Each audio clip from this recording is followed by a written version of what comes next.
fracaso de la Operación Gedeón, quiero poner la otra cara de la moneda. A los únicos que les sirvió esa operación precisamente fue el régimen de Maduro, para utilizarlo como propaganda, para victimizarse a nivel internacional y para nuevamente señalarnos en la alternativa democrática y en el gobierno encargado y el Parlamento Nacional para seguir persiguiendo, como persiguieron a 37 diputados que hoy están en el exilio con su inmunidad parlamentaria violada, como hay 402 presos políticos en este momento en Venezuela, han utilizado este esquema. Pero yendo a los hechos, el 3 de mayo todos nos levantamos en Venezuela con una supuesta incursión de la cual no teníamos información, una lancha, como decimos en Venezuela, un peñero, es decir, un bote muy pequeño con 8 personas que había sido recibido a disparos por parte de organismos represivos de la dictadura, en este caso el FAES.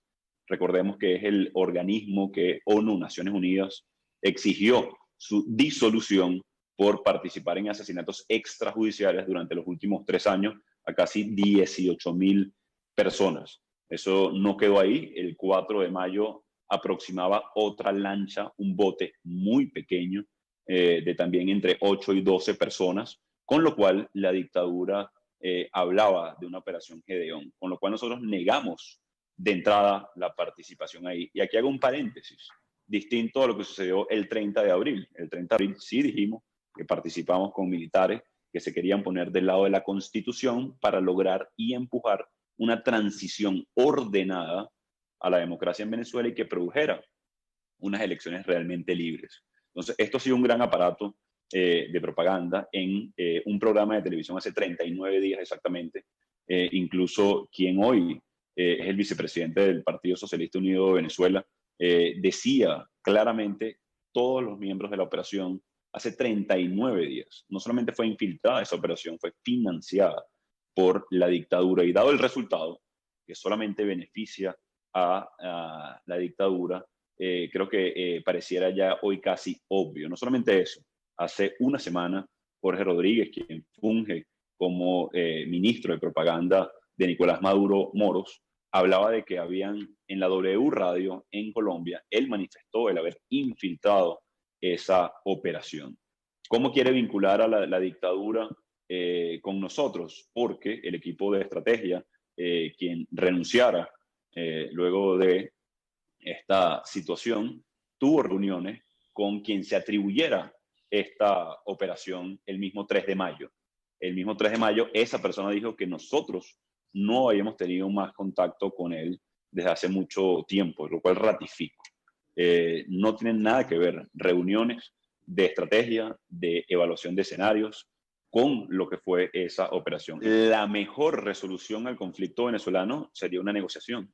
Y hago énfasis en la mejor, porque también la hemos intentado, no solamente a través de Noruega, hace 6 meses, también en Dominicana, en el 2017, donde hubo presencia del canciller de México, del canciller de Chile, del presidente de la República Dominicana, de expresidentes, tratando de mediar en ese sentido, que por cierto, en ese momento, también la gran exigencia era condiciones para una elección libre. Entonces, por eso yo hacía referencia hace minutos, Presidenta, de, digamos, la estrategia, y ha sido transparente.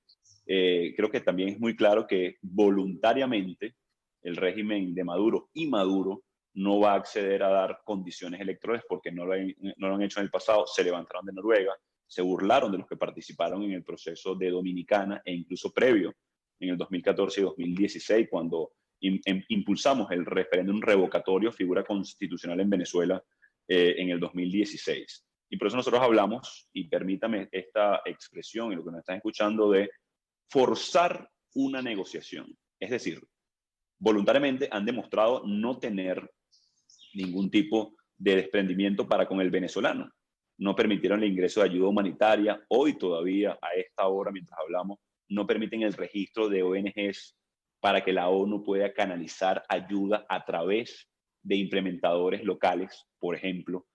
No permiten un canal de suscripción de televisión paga simplemente por la soberbia de querer quitar 1 o 2 canales.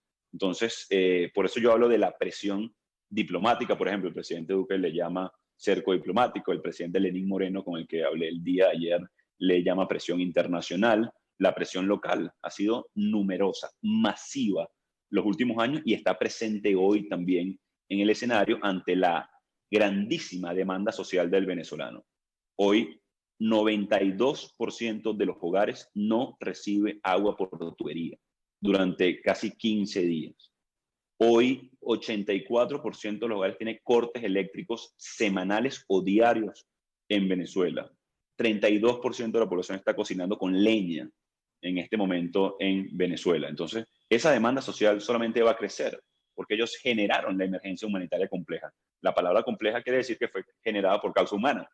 No fue Katrina, el huracán que devastó en parte los Estados Unidos, no fue un terremoto, no fue un maremoto. Fue la mala política, la expropiación, fue no respetar el Estado de Derecho. Así que por supuesto que nosotros privilegiamos, como lo hemos demostrado, como lo hicimos en Noruega, poniendo las cartas sobre la mesa, poniendo todas las alternativas e incluso insistiendo por lograr, por ejemplo, acuerdos humanitarios que lleven un acuerdo político global, en el caso de aportar directamente a las multilaterales para que ejerzan funciones en Venezuela, que son las únicas que tienen robustez para implementar ayuda en el corto plazo, pero también con el comité de postulaciones al cual hacía referencia.